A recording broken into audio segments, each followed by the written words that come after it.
गीता की शादी के बाद से ही नीलम के मन में जलन धीरे धीरे बढ़ती जा रही थी। हर कोई गीता की तारीफ करता, उसकी खुशियों की बातें करता और यही बातें नीलम के दिल में चुभती रहती। एक दिन वो घर के एक कोने में अकेली बैठी थी।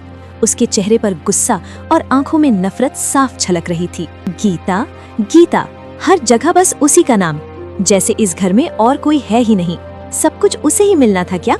अच्छा घर, अच्छा पति, और अब सब कहेंगे कि उसे बच्चे का सुख भी मिलेगा। नहीं, मैं ऐसा कभी नहीं होने दूंगी। वो मुट्ठी भींच लेती है। अब मैं कुछ ऐसा करूंगी कि उसकी ये खुशियां हमेशा के लिए खत्म हो जाएं। देखती हूँ कैसे वो मुझसे आगे निकलती है। गुस्से और जलन में भरी नीलम उसी समय घर से निकल पड़ती है। वो गांव से दूर एक घने जंगल की ओर बढ़ती है, जहाँ चारों तरफ सन्नाटा और डरावना माहौल होता है। जंगल के बीच एक पुरानी गुफा होती है, जहाँ एक तांत्रिक रहता था। नीलम धीरे धीरे गुफा के अंदर जाती है। अंदर धुआं, टिमटिमाती लौ और रहस्यमयी वातावरण फैला होता है। तांत्रिक आंखें बंद किए भारी आवाज में, कौन है? क्या चाहती है? नीलम थोड़ी घबराई लेकिन जिद में, बाबा, मैं अपनी बहन की खुशियाँ छीनना चाहती हूँ। मुझे ऐसा उपाय बताइए कि वो कभी माँ ना बन सके, उसे कभी बच्चा ना हो। तांत्रिक धीरे धीरे आंखें खोलता है और उसे ध्यान से देखता है। तुम्हारे मन में बहुत अंधेरा है बेटी। ये रास्ता बहुत खतरनाक है। जो दूसरों के लिए बुरा चाहता है, उसका अंजाम भी अच्छा नहीं होता।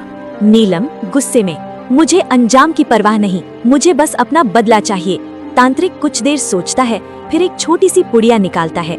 ठीक है, मैं तुम्हें ये देता हूँ, लेकिन ध्यान रखना, इसे बहुत संभल कर इस्तेमाल करना। इसे किसी तरह अपनी बहन तक पहुँचाना होगा और इसका असर धीरे धीरे होगा। नीलम उत्सुकता से, और फिर? अगर तुमने इसे बार बार इस्तेमाल किया तो उसका जीवन बदल जाएगा। लेकिन याद रखना, इसका असर सिर्फ उस पर ही नहीं, तुम्हारी किस्मत पर भी पड़ सकता है। मुझे कोई फर्क नहीं पड़ता बाबा, बस उसकी खुशियाँ खत्म होनी चाहिए। ये आखिरी बार कह रहा हूँ, ये रास्ता अंधकार की ओर ले जाता है। नीलम बिना कुछ सुने पुड़िया ले लेती है।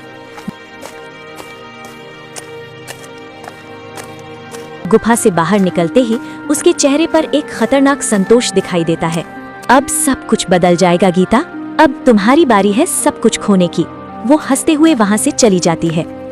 घर में बैठी नीलम अब हर दिन एक ही बात सोचती रहती थी कि गीता की खुशियां कैसे छीननी है। एक दिन वो अचानक अपनी माँ पिता के पास आती है। माँ, मुझे दीदी की बहुत याद आ रही है। शादी के बाद से ठीक से मिली भी नहीं। मैं उनसे मिलने जाना चाहती हूँ। अरे बेटा, ये तो बहुत अच्छी बात है। बहन से मिलने में कैसा सोचना। हाँ, जाओ बेटा, बहन का घर ही तो है, वहाँ तुम्हारा भी उतना ही हक है। नीलम अंदर ही अंदर मुस्कुरा देती है। जी पिताजी, मैं जल्दी ही लौट आऊंगी। कुछ समय बाद नीलम गीता के ससुराल पहुंचती है। जैसे ही वो हवेली के सामने खड़ी होती है, उसकी आंखें चौड़ी हो जाती हैं। इतनी बड़ी हवेली, इतना पैसा, और ये सब गीता का है? नहीं, अब सिर्फ गीता का नहीं रहेगा, मैं उससे सब कुछ छीन लूंगी। उसका सुख, उसका घर, यहाँ तक कि उसका पति भी। दिन बीतने लगते हैं। नीलम मीठे स्वभाव का दिखावा करती है, लेकिन अंदर ही अंदर अपनी चाल चलती रहती है। एक दिन वो रमेश के पास बैठती है। जीजा जी, एक बात पूछूं, बुरा तो नहीं मानेंगे? नहीं, कहो नीलम। आपकी शादी को काफी समय हो गया, लेकिन अभी तक, मतलब आपको बच्चे का सुख नहीं मिला। रमेश थोड़ा असहज हो जाता है। कभी आपने सोचा कहीं कोई कमी? रमेश चुप होकर, नीलम, ऐसी बातें? मैं तो बस आपकी भलाई के लिए कह रही हूँ। इतने बड़े घर का वारिस, और अगर? रमेश अब सोच में पड़ जाता है।